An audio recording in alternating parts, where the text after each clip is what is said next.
হ্যাঁ, মর্যাদা অস্বীকার করে যারা মজহব মানে না, তারা নবীর মর্যাদা মানে না, ওলির কেরামত মানে না।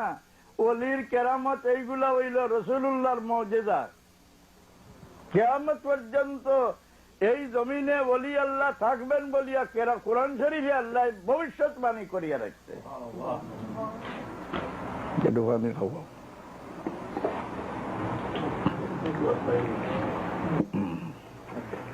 তো মূসা আলাইহিস সালামকে আল্লাহ নির্দেশ দিলেন যে ফেরাউনের দেশ ত্যাগ করিয়া বনী ইসরায়েলকে সঙ্গে নিয়ে বাইরে চলে যাও।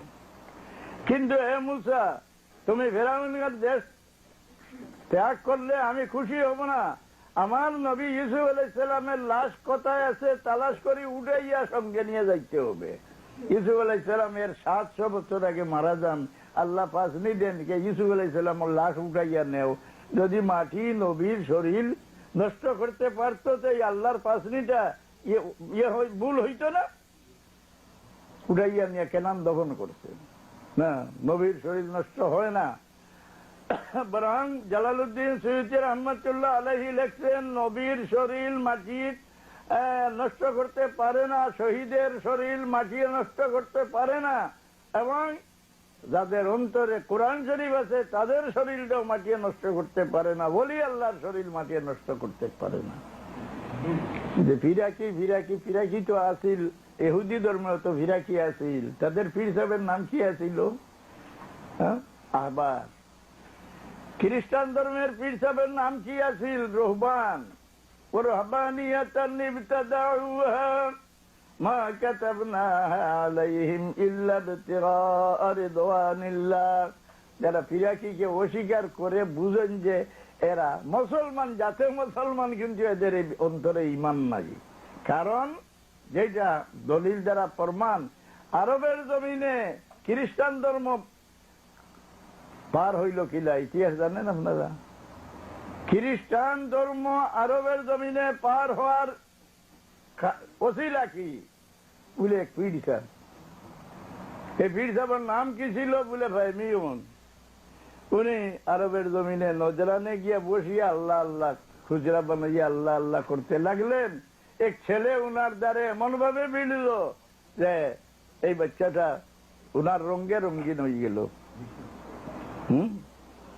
শেষ পর্যন্ত ঘটনা, এই ছেলেকে জুনওয়াজ বাদশাহ হত্যা করেছিলেন, যার কারণে একদিনে নজরানের জমিনে লক্ষ লক্ষ মানুষ ঈমান আনি নিল। তারা বলল আমানতু বিরাব্বি হাযাল গুলাম। এক পীর সাহেবের ওসিলায় আরবের জমিনে গিয়া খ্রিস্টান ধর্ম পার হইল। আপনারা কোরআন শরীফে কুতিলা আসহাবুল উখদুদিন নারি যাতিল ওয়াকুদ এই আয়াত বাইর করিয়া তার তাফসীর দেখলে দেখবেন যে এই পীর সাহেবের দ্বারা খ্রিস্টান ধর্ম পার হয়েছে। আমাদের ভারতে অন্ধকার জমিনে উজ্জ্বলতা আসলো কিভাবে? বলে খাজা আজমেরি রহমতুল্লাহ আলাইহির ওসিলায়। সিলেটের অন্ধকার জমিন উজ্জ্বল হয় কার দ্বারা? শাহজালাল মুজাররদ এমন। বলে এইগুলা পীর সাহেব বলিয়া দলিল কি? বলে দলিল কোরআন শরীফে আছে। আর রাসূলুল্লাহর উম্মত যাকে যে ডিগ্রি দেয় সেটা আল্লাহর পক্ষের ডিগ্রি। وَكَذَلِكَ جَعَلْنَاكُمْ أُمَّةً وَسَطًا لِتَكُونُوا شُهَدَاءَ عَلَى النَّاسِ। যে কোনো ব্যক্তি সম্পর্কে এই উম্মতে যে সাক্ষী দেয় সেই ব্যক্তি সেই ডিগ্রির উপযুক্ত। দুরূদ শরীফ।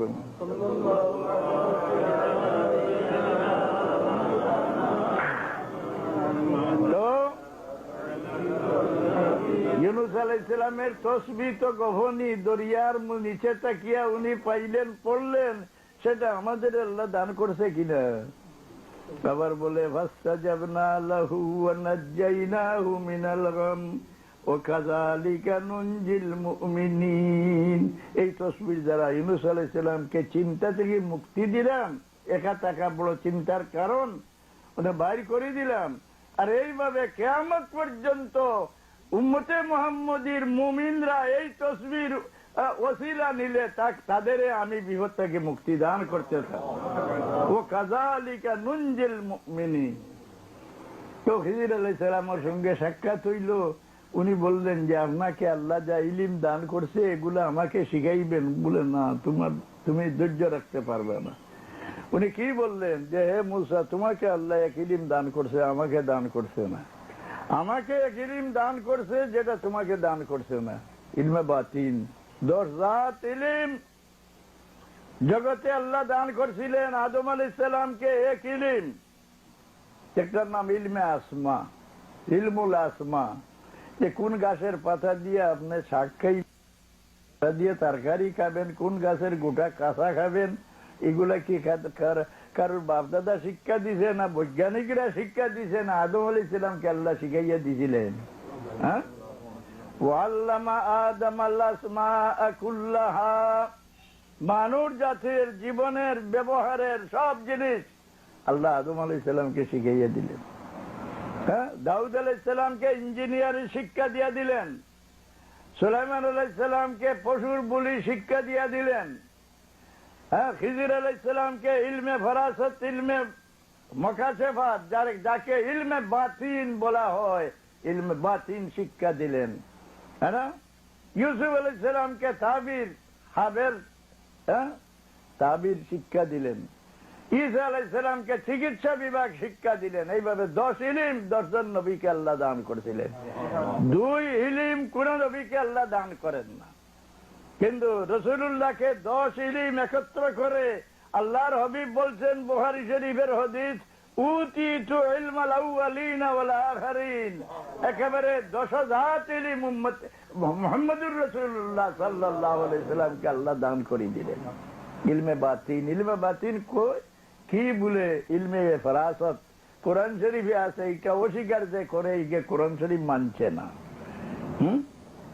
যেমন খিজির আলাইহিস সালাম মাটির নিচে, দেওয়ারের নিচে দুই এতিমের মাল গাড়িয়া রাখা, এটা খিজির আলাইহিস সালামে দেখলেন, মুসা আলাইহিস সালামে দেখলেন না, এর মধ্যে কোনো পার্থক্য আছে কিনা? একটা ছেলে, ছোট ছেলে খেলা করতে আছে, এ বড় হইলে তার মাতা পিতাকে পথভ্রষ্ট করবে। এই যে কেউ মনে করতে পারেন যে আমার ছেলে ভুল না জমা তো ঢুকছে, আচ্ছা হ্যাঁ যাও, আমি ঠিকই থাকতে পারবে না, শেষ পর্যন্ত তোমার কানে ধরে নিয়ে যাইব, কোরআন শরীফের আয়াতে হয়। এই ছেলেকে উনি মেরে ফেললেন। এগুলা ইলমে জাহির না ইলমে বাতিন? ইলমে বাতিন মানে না, পিরাকি যে মানে না, এই আয়াত মানলো নিয়ে এক মুসলমান থাকবে? মূল কারণ আমি কোনো সময় উল্লেখ করি, আমাদের পাহাড় এলাকায় একদল বাস করে, তাদের নাগা বলা হয়। নাগাকে আপনি জিজ্ঞাসা করেন যে হে মামা, তাদের সম্মানের শব্দ হইল তাদের মামা, হে মামা তোর ঘরে কি ঘি আছে? জিজ্ঞাসা করবো ঘি কি জিনিস? বলে দুধের থেকে বাইর হয়, হয়তো তোমার কাটি দিতে পারে। কে দুধে থেকে আবার বাইর হয় ঘি? কারণ তার বংশে কোনোদিন দুধ গরম করে খায় না, কাঁচা দুধ খায়।